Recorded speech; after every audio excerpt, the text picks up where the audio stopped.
নমস্কার, দেখছেন ইসিসিএন খবর। আপনাদের সাথে আমি অঙ্কিতা। শুরুতেই হেডলাইন্স। সাপ্তাহিক লকডাউনের দ্বিতীয় দিন দিনহাটায় পুলিশের ভূমিকায় ব্যাপক সাড়া মিলল। ছাত্রছাত্রীদের ভর্তির নামে দিনহাটা কলেজ কর্তৃপক্ষ কঠিন এই সময়কালে সেমিস্টার ফি নিচ্ছে বলে অভিযোগ তুলে আন্দোলন SFI. Sahebganj road containment zone এলাকা স্যানিটাইজ করা হলো। আসছি বিস্তারিত খবরে।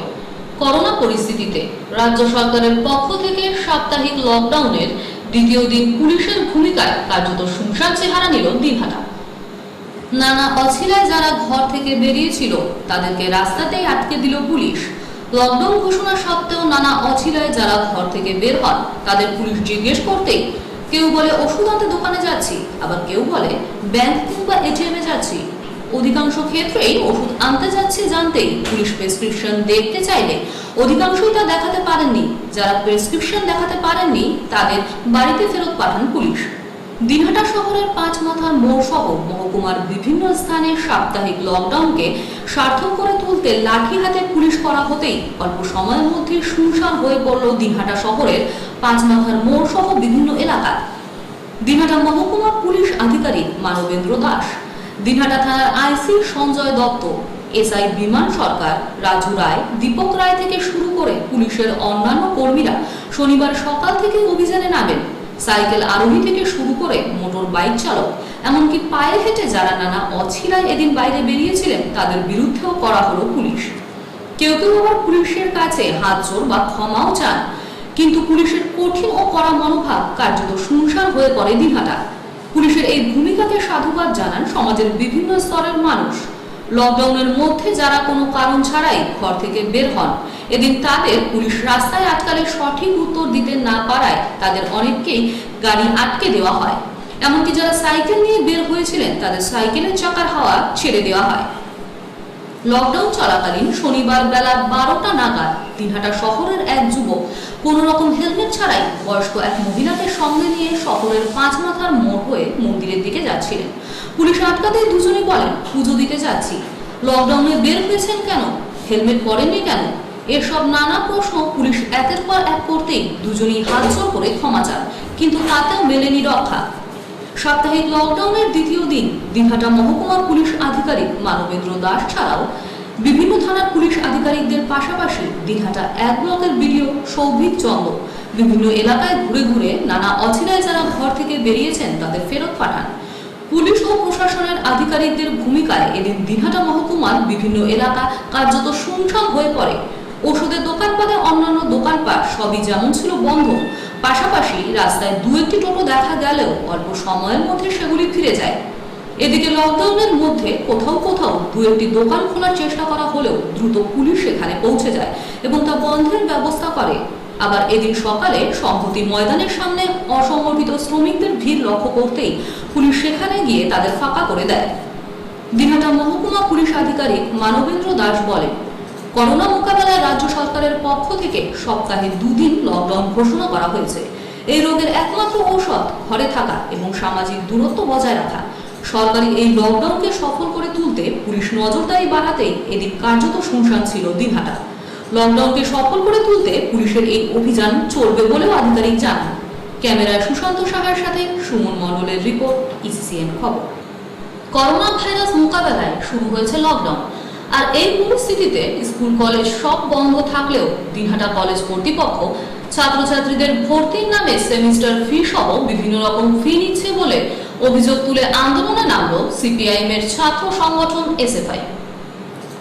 সংগঠনের পক্ষ থেকে ইমেল করে দিনহাটা মহকুমা শাসকের কাছে লিখিত অভিযোগ জানিয়ে তার হস্তক্ষেপ দাবি করে অবিলম্বে তার বন্ধের আবেদন জানানো হয়। ছাত্র সংগঠনের পক্ষ থেকে ফি নেওয়া বন্ধ না হলে কলেজ কর্তৃপক্ষের বিরুদ্ধে আন্দোলনে নামার হুমকিও দেওয়া হয়। কলেজ কর্তৃপক্ষ অবশ্য বলেন, এই ভর্তি নতুন কোনো ব্যাপার নয়। জানুয়ারি ফেব্রুয়ারিতে প্রায় 60% ছাত্রছাত্রী ভর্তি হয়েছে। এখনো যারা ভর্তি হয়নি তাদের কাছে মোবাইলে মেসেজ করে আবেদন জানানো হয়েছে। বাধ্যতামূলক কোনো বিষয় নয়। তবে যারা ভর্তি হবে না তাদের কলেজ লিভিং হওয়ার পর বিভিন্ন রকম সমস্যা হতে পারে বলেও উল্লেখ করেন কর্তৃপক্ষ। ছাত্র সংগঠনের এসএফআই এর দিনহাটা কলেজ ইউনিটের পক্ষ থেকে মহকুমা শাসক শেখ আনসার আহমেদের কাছে শুক্রবার ইমেল করে দিনহাটা কলেজ কর্তৃপক্ষের বিরুদ্ধে এই অভিযোগ জানানো হয়। সংগঠনের কলেজ ইউনিট সম্পাদক আব্দুল মালেক পাটোয়ারি, সভাপতি সঞ্জীব কর্মকার বলেন, দিনহাটা কলেজ থেকে কোনো রকম অফিসিয়াল নোটিশ না দিয়ে অনলাইন পোর্টাল খুলে অ্যাডমিশন ফি নেওয়া শুরু হয়েছে। ছাত্র নেতৃত্ব বলেন, যেখানে কলকাতা হাইকোর্ট বলে দিয়েছে বর্তমানে প্যান্ডেমিক এই পরিস্থিতিতে কোনো রকম স্কুল কলেজের ফি নেওয়া যাবে না, অথচ দিনহাটা কলেজ কর্তৃপক্ষ ছাত্রছাত্রীদের কাছে ভর্তির জন্য সমস্ত রকম ফি নেওয়া শুরু করেছে। তাদের অভিযোগ, বর্তমান এই পরিস্থিতিতে কোনো রকম ক্লাস হয়নি, অথচ ভর্তির নামে লাইব্রেরি ফি, ফেস্টিভ্যাল ফি, ল্যাবরেটরি ফি সহ সব রকম ফি নেওয়া হচ্ছে। লকডাউনের ফলে সাধারণ মানুষের জীবন জীবিকা যখন বিপন্ন, তখন দিনহাটা কলেজ কর্তৃপক্ষ অনলাইনে বিনা নোটিশে ভর্তির প্রক্রিয়া চালিয়ে ছাত্রছাত্রীদের অভিভাবকদের সাথে নির্মম আচরণ করছে বলেও তাদের অভিযোগ। বর্তমানে সেমিস্টার ফি নেওয়া বন্ধ করা না হলে এবং কলেজ যেহেতু হয়নি, তাই কোনো রকম ফি না নিয়ে ছাত্রছাত্রীদের উত্তীর্ণ না করা হলে সংগঠনের পক্ষ থেকে বৃহত্তর আন্দোলনে নামার কথা ঘোষণা করা হয়। ছাত্র সংগঠনের রাজ্য কমিটির সদস্য শুভ্রালোক দাস বলেন, গোটা দেশ জুড়ে করোনা ভাইরাসের থাবায় সাধারণ মানুষ আজ কঠিন সময়ের মধ্য দিয়ে চলছে। জীবন মরণ লড়াইয়ের এই সময়কালে আদালতের নির্দেশ অনুযায়ী ছাত্রছাত্রীরা যারা এখনো ভর্তি হয়নি, তাদের অভিভাবকরা যাতে নিশ্চিন্তে কোনো রকম ফি ছাড়া ছেলে মেয়েদের ভর্তি করাতে পারে, তার জন্য তারা প্রশাসনের হস্তক্ষেপ দাবি করেন। পাশাপাশি তাদের দাবিপত্র রাজ্যের রাজ্যপাল, ইউজিসির চেয়ারম্যান, কোচবিহার পঞ্চানন বর্মা বিশ্ববিদ্যালয়ের ভাইস চ্যান্সেলর, রাজ্যের উচ্চশিক্ষা মন্ত্রী থেকে শুরু করে বিভিন্ন স্থানে পাঠানো হয়। ছাত্রছাত্রী ও তাদের অভিভাবকদের স্বার্থে কলেজ কর্তৃপক্ষের সিদ্ধান্ত পুনর্বিবেচনা এবং প্রশাসন প্রয়োজনীয় পদক্ষেপ গ্রহণ না করলে দুর্বার আন্দোলন গড়ে তোলা হবে। দিনহাটা কলেজের অধ্যক্ষ অমিতাভ দত্ত বলেন, গত জানুয়ারি-ফেব্রুয়ারি মাসে প্রায় 60% ছাত্রছাত্রী ভর্তি হয়েছে। এখনো কিছু ছাত্রছাত্রী ভর্তি হয়নি। যারা এখনো ভর্তি হয়নি তাদের কাছে মোবাইলে মেসেজ পাঠিয়ে ভর্তির আবেদন জানানো হয়েছে। ভর্তির অনলাইন পোর্টাল খোলা হয়েছে। যদি কেউ ভর্তি হতে চায় ভর্তি হতে পারে, এটা কোনো বাধ্যতামূলক নয়। যদি কেউ ভর্তি না হয় তবে পরবর্তীতে কলেজ লিভিং কিংবা চাকরির ক্ষেত্রে সেই ছাত্রছাত্রীর অসুবিধে হতে পারে বলেও তিনি উল্লেখ করেন। এই ভর্তির আবেদন নর্মাল প্রসেস বলেই তিনি উল্লেখ করেন। দিনহাটা মহকুমা শাসক শেখ আনসার আহমেদ বলেন, ছাত্র সংগঠনের আবেদন পেয়েছি, এ নিয়ে কলেজ কর্তৃপক্ষের সাথে তিনি কথা বলবেন। ইসিসিএন খবর, দিনহাটা। করোনা সংক্রমণের সংখ্যা প্রায় প্রতিদিনই বেড়ে চলেছে দিনহাটায়। দিনহাটা শহরে ইতিমধ্যে 6 জন পর্যায়ক্রমে আক্রান্তের পাশাপাশি শহর সংলগ্ন দিনহাটা ভিলেজ 1 গ্রাম পঞ্চায়েত এলাকায় এক ব্যবসায়ী করোনা সংক্রমিত হতেই প্রশাসনের পক্ষ থেকে ওই এলাকাকে কন্টেইনমেন্ট জোন ঘোষণা করা হয়। পাশাপাশি ওই এলাকাতে শনিবার স্যানিটাইজ করা হলো। দিনহাটা 1 ব্লকের ভিলেজ 1 গ্রাম পঞ্চায়েতের সাহেবগঞ্জ রোড এলাকার গ্রাম পঞ্চায়েতের পক্ষ থেকে ওই এলাকা এবং আক্রান্ত ব্যক্তির বাড়ি স্যানিটাইজ করা হয়।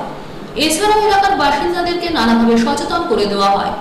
স্থানীয় গ্রাম পঞ্চায়েত সদস্য সঞ্জীব সাহা জানান, জেলা প্রশাসনের নির্দেশ অনুযায়ী এলাকার বিভিন্ন রাস্তা বাস দিয়ে আটকে দিয়ে কন্টেইনমেন্ট জোন করা হয়। পাশাপাশি স্থানীয় এলাকার বাসিন্দাদেরকে নানাভাবে সচেতন করা হয়, তারা যাতে কোনোভাবে আগামী কয়েকদিন বাড়ির বাইরে বের না হন। উল্লেখ্য, দিনহাটা শহরে পুরসভার প্রশাসক বিধায়ক উদয়ন গুহ ছাড়াও 2 স্বাস্থ্যকর্মী সহ 6 জন করোনা সংক্রমিত হয়। এদের মধ্যে উদয়ন গুহ ছাড়াও শহরের 3 নম্বর ওয়ার্ডের এক স্বাস্থ্যকর্মী পরপর 2 দিন সংক্রমিত হয়। শহরের গোসানি রোডের একই বাড়ির 3 জন আক্রান্ত হয়। ইতিমধ্যে ওই বাড়ির 2 জন সুস্থ হয়ে বাড়ি ফিরে এসেছে। এছাড়াও শহরের 4 নম্বর ওয়ার্ডের এক স্বাস্থ্যকর্মীও মাসখানেক আগে সুস্থ হয়ে কাজে যোগ দিয়েছেন। বিধায়ক উদয়ন গুহ শিলিগুড়িতে বেসরকারি একটি নার্সিং হোমে চিকিৎসাধীন। এছাড়াও 3 নম্বর ওয়ার্ডের আরেক স্বাস্থ্যকর্মী মহকুমা প্রশাসনের নির্দেশে হোম আইসোলেশনে রয়েছেন।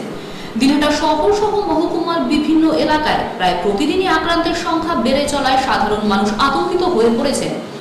বিভিন্ন সংগঠনের পক্ষ থেকে ইতিমধ্যে সরকারিভাবে এই লকডাউনকে সফল করে তুলতে যেমন আবেদন জানানো হচ্ছে, তেমনি খুব প্রয়োজন ছাড়া যাতে মানুষ ঘরের বাইরে না বেরোন তার জন্য সকলকে সচেতন করা হচ্ছে। মহকুমা শাসক শেখ আনসার আহমেদ জানান, ইতিমধ্যে সাহেবগঞ্জ রোডের ওই এলাকাতে কন্টেইনমেন্ট জোন করা ছাড়াও এদিন স্যানিটাইজ করা হয়। ক্যামেরায় প্রশান্ত সাহার সাথে সুমন মণ্ডলের রিপোর্ট, ইসিসিএন খবর। করোনা মোকাবেলায় সাপ্তাহিক লকডাউনের দ্বিতীয় দিন যথেষ্ট সাড়া পড়ে রাজার শহর কোচবিহারে। শনিবার কোচবিহার শহরে করা পুলিশি পদক্ষেপে প্রায় সবকিছুই ছিল বন্ধ। উল্লেখ্য, বৃহস্পতিবার ছিল সাপ্তাহিক লকডাউনের প্রথম দিন। সেই দিন কিছুটা অসচেতনতা দেখা গেলেও দ্বিতীয় দিন কিন্তু সচেতনতা ছিল প্রশংসনীয়। এদিন সকাল থেকেই কোচবিহারের রাস্তায় দেখা মেলেনি মানুষের। প্রথম দিন কিছু টোটো অটো রাস্তায় ঘুরে বেড়ালেও এদিন বিশেষ প্রয়োজন এবং অসুস্থ রোগী বাদে টোটো দেখা যায়নি শহরে। সকাল থেকে কোচবিহার সদর মহকুমার শাসক সঞ্জয় পাল শহর ও শহর সংলগ্ন বেশ কয়েকটি বাজারে হানা দেন, তবে প্রতিটি বাজার ছিল বন্ধ। শহরের ব্যস্ততম হরিশপাল মোড়, ভবানীগঞ্জ বাজার প্রায় সবই ছিল শুনশান। শুধুমাত্র ওষুধের দোকান ব্যতীত কোচবিহারের আর কোনো দোকান খোলা ছিল না। করোনা মোকাবেলায় সাপ্তাহিক লকডাউনের দ্বিতীয় দিনে মানুষের সচেতনতা প্রশংসার দাবি রাখে সদর মহকুমা শাসক সঞ্জয় পাল বলেন, দ্বিতীয় দিনে লকডাউন সফল হয় কোচবিহারে। সাধারণ মানুষের ব্যাপক সাড়া পাওয়া যায়। ক্যামেরায় দেবাশিস বিশ্বাসের সাথে সুমন মণ্ডলের রিপোর্ট, ইসিসিএন খবর। এখন বিরতি, ফিরে আসছে বিরতির পর আরো খবর নিয়ে। আপনারা দেখতে থাকুন ইসিসিএন খবর। বিরতির পর রাজ্যের শাসক দল তৃণমূল কংগ্রেসের ছাত্র সংগঠনের এক ছাত্র নেতাকে লক্ষ্য করে গুলি চালিয়ে পালিয়ে গেল একদল দুষ্কৃতী। শুক্রবার রাতে কোচবিহার ২ নম্বর ব্লকের কুন্দিবাড়ি থানার গোপালপুর এলাকায় ওই ঘটনা ঘটেছে। ছাত্র নেতাকে লক্ষ্য করে গুলি চালানোর ঘটনায় ব্যাপক চাঞ্চল্য ছড়িয়ে পড়ে। তৃণমূল ছাত্র পরিষদের কোচবিহার জেলা সম্পাদক তথা পঞ্চানন বর্মা বিশ্ববিদ্যালয়ের ছাত্র সংসদের সাধারণ সম্পাদক ওই ছাত্র নেতার নাম উত্তম ঘোষ। ঘটনার পরেই খবর পেয়ে পুলিশ সেখানে যায়। সেখান থেকে একটি গুলির খোলা উদ্ধার করে। এদিন বিষয়টি নিয়ে কুন্ডিবাড়ি থানায় লিখিতভাবে অভিযোগ জানিয়েছেন ওই ছাত্র নেতা। তিনি জানান, এদিন রাতে দলীয় কার্যালয় থেকে ফিরে দলের এক নেতার বাড়িতে বসে সাংগঠনিক বিভিন্ন বিষয় নিয়ে আলোচনা চলছিল। সেখানে দলের আরো এক স্থানীয় নেতা উপস্থিত ছিলেন। ওই সময় স্কুটিতে এসে একদল দুষ্কৃতী প্রথমে বাড়ির সামনে থাকা একটি ছোট গাড়ি লক্ষ্য করে গুলি চালায়। পরে তার দিকে লক্ষ্য করেও একটি গুলি চালানো হয়। এরপরেই স্কুটিতে চেপে ঘটনাস্থল থেকে পালিয়ে যায় দুষ্কৃতীরা। ঘটনার সাথে সাথে কুন্ডিবাড়ি থানায় ফোন করা হয়। খবর পেয়ে পুলিশ ঘটনাস্থলে আসে। তবে ওই ঘটনার পেছনে বিরোধী কোনো রাজনৈতিক দল রয়েছে কিনা, না তৃণমূল কংগ্রেসের গোষ্ঠী কোন্দলের জন্য এমন ঘটনা ঘটল, তা এখনো স্পষ্টভাবে বোঝা যাচ্ছে না। তবে ওই ঘটনা নিয়ে এলাকায় ব্যাপক উদ্বেগ তৈরি হয়েছে। পুলিশ ঘটনার তদন্ত শুরু করেছে। ইসিসিএন খবর। মারণ ভাইরাস করোনা ক্রমশ বেড়ে চলেছে কোচবিহারে। শুক্রবার রাতে কোচবিহারে 10 জনের পর ফের জেলায় আরো 20 করোনা সংক্রমিত হলো। এ নিয়ে জেলায় মোট আক্রান্তের সংখ্যা বেড়ে 497, যার মধ্যে সুস্থ হয়ে বাড়ি ফিরেছেন 390 জন। মোট অ্যাক্টিভ কেস 107টি। এদিন জেলা শাসক পবন কাদিয়ান জানিয়েছেন, জেলায় নতুন করে করোনার আক্রান্ত হয়েছেন 20 জন। তাদের মধ্যে কোচবিহার সদরের 15 জন, মাথাভাঙ্গা মহকুমার 3 জন, তুফানগঞ্জ ও মেঘলিগঞ্জ মহকুমার 1 জন করে রয়েছেন। তিনি আরো জানান, আক্রান্তের মধ্যে 6 জন বাইরের থেকে এই জেলায় এসেছে। প্রসঙ্গত, গতকাল রাতে কোচবিহার জেলায় কন্টেনমেন্ট জোনের সংখ্যা বেড়ে 41-এ গিয়ে দাঁড়িয়েছে, যার মধ্যে কোচবিহার সদরে 24টি এবং দিনহাটা, মাথাভাঙ্গা, মেঘলিগঞ্জ ও তুফানগঞ্জ মহকুমায় বাকি কন্টেনমেন্ট জোনগুলি রয়েছে। করোনা মোকাবেলায় প্রশাসন ও স্বাস্থ্য দপ্তরের পক্ষ থেকেও নানাভাবে সচেতনতা চলছে। ইসিসিএন খবর, দিনহাটা। ইসিসিএন খবর এখনকার মতো এই পর্যন্তই। আপনারা দেখতে থাকুন ইসিসিএন খবর, সবার মাঝে সবার সাথে।